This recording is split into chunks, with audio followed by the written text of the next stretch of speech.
My father and mother and I lived in the center of city, which is west side of Hiroshima. However, my mother became seriously ill after my birth, and eventually she was diagnosed with tuberculosis, which is believed to be an incurable disease those days. And she died on July 19th, 1945. It was 2 weeks prior to the bomb. She was only 26 years old. My father was a Japan National Railway and design engineers. And he worked in the office in the Hiroshima railway stations. On the morning of August 6th, he pulled a cigarette from a pocket and tried to smoke. However, on that morning, this cigarette slipped from his finger and dropped onto the floor and rolled under his desk. He stooped under his desk and tried to pick it up. At that moment, a big flash and accompanied with a tremendous blast, and that destroyed entire city of Hiroshima. He was not sure what had happened. Originally, he thought maybe a big bomb hit his building. When he just coming up from the desk, he saw that many people injured in his office. Miraculously, he was unharmed because he was under the desk, and he immediately helped many people as much as he could. After that, he returned to home to make sure everyone was safe. Years later, my father told me that he truly believed my mother, through her death, she saved both of us. After the war, occupation army came to the Hiroshima and stayed for several years. I was a skinny, malnourished boy and played outside with my friends. And to that time, I was almost about 4 years old. And occasionally, occupation army truck drove down our road. We saw them and we shouted, "Hungry, hungry." I didn't know the meaning of these words, but it was the first English words I learned. The atomic bomb were dropped, killing 140,000 people in Hiroshima and 70,000 people in Nagasaki in August 1945. But that was not all. Radiation from the bomb affected many of the survivors. These victims developed illness, not only immediately after the bombing, but 2 years, 3 years, 5 years, and even 10 to 20 years later. For example, an infant exposed to utero had a high mortality rate after birth. And even those infants who survived developed symptoms such as microtherapy. Over the years, number of people dying from leukemia and cancer increased. The increase in leukemia cases began 2 to 3 years after exposure and peaked 7 and 8 years later. Meanwhile, the latency period of cancer was long, with the increase believed to have begun around 5 to 10 years after exposure.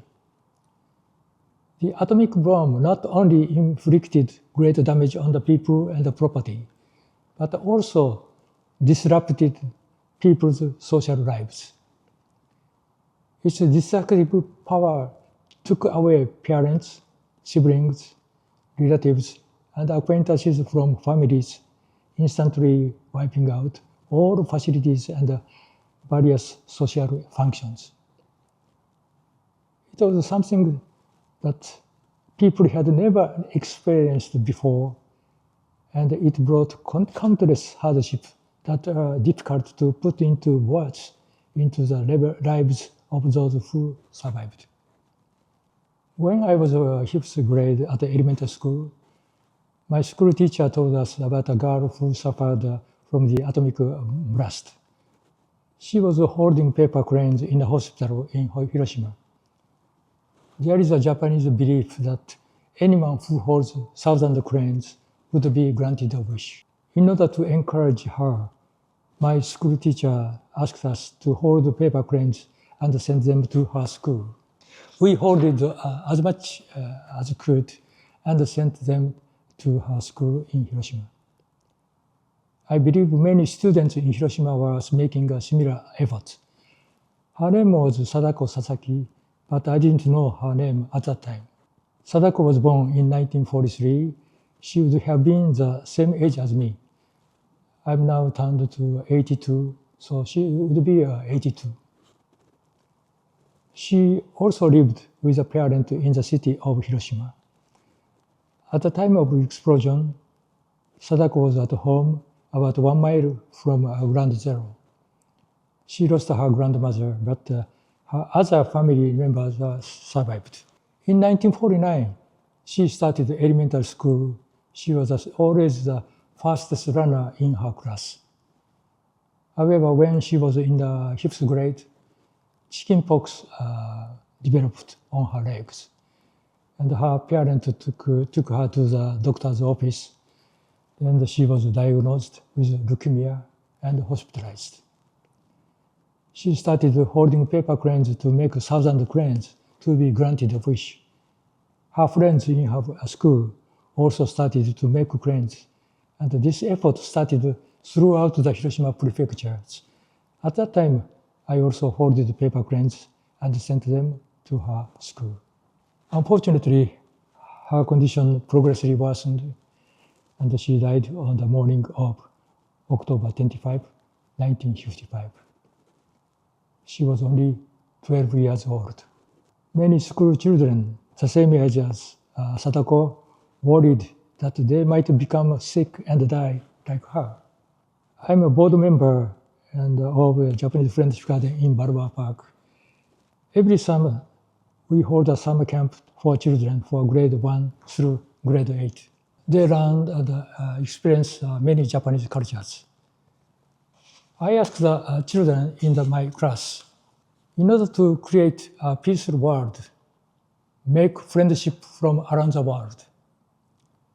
By doing this way, they will learn about and experience cultures, traditions, and daily lives from other countries.